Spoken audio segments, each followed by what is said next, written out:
And guys, for today's video, magluluto tayo ng steak pork chop. Steak pork chop. Para malambot ang pork chop, kailangan natin tatarin ng pinong-pino bago natin siya i-marinate, guys. Ayan. So after that, dito sa plate, yan, lagyan natin ng salt and pepper. Lagyan natin ng ground black pepper.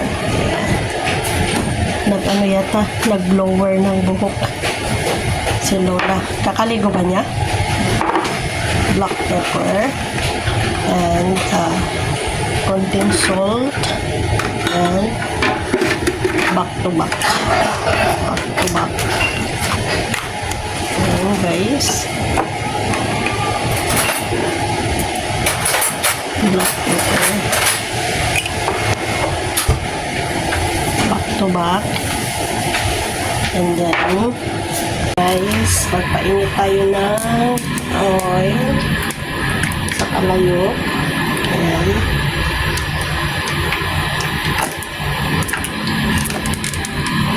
Para sa ating fried pork chop.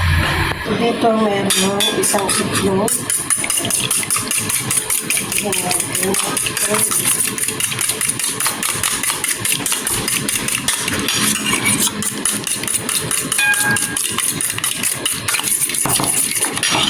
Ito naman ay may flour.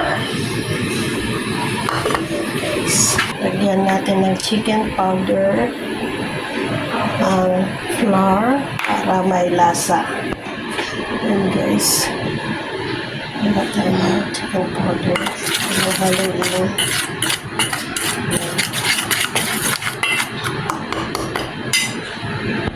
Diba, yung pork chop natin. Lagyan natin dito sa itlog. Yan. Coating natin. And then, put in the flour. Put in the flour. Ganyan. Sarap. Ganyan guys, hanggang maputig lahat ang flour. Then, lagay natin sa mainit na mantika. Ayan.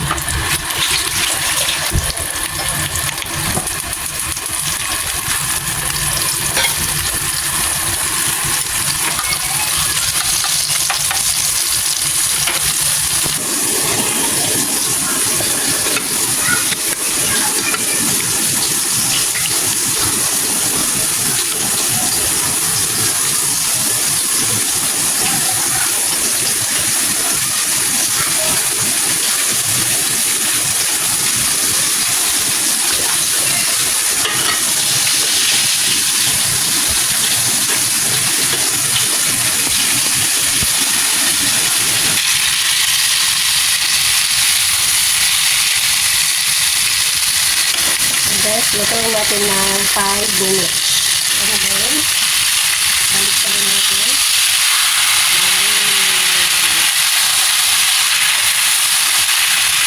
Ayan. 5 pork chop for dinner, guys. Ang favorite na daw, guys.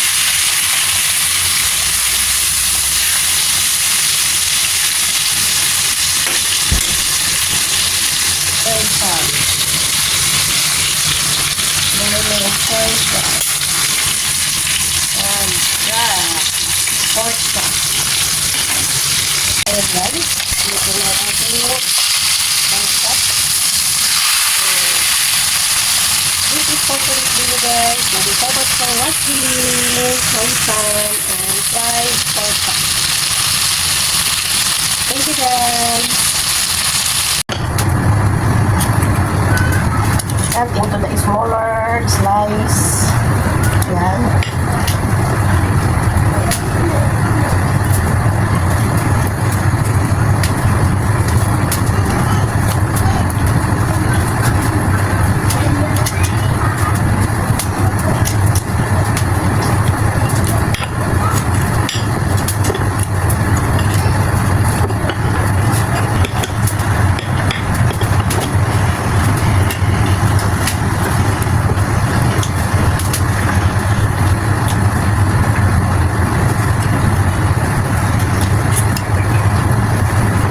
video, choy sam and pork chop dinner natin for today's video. Thank you so much for watching. This is Rebs HK Jamming Vlog.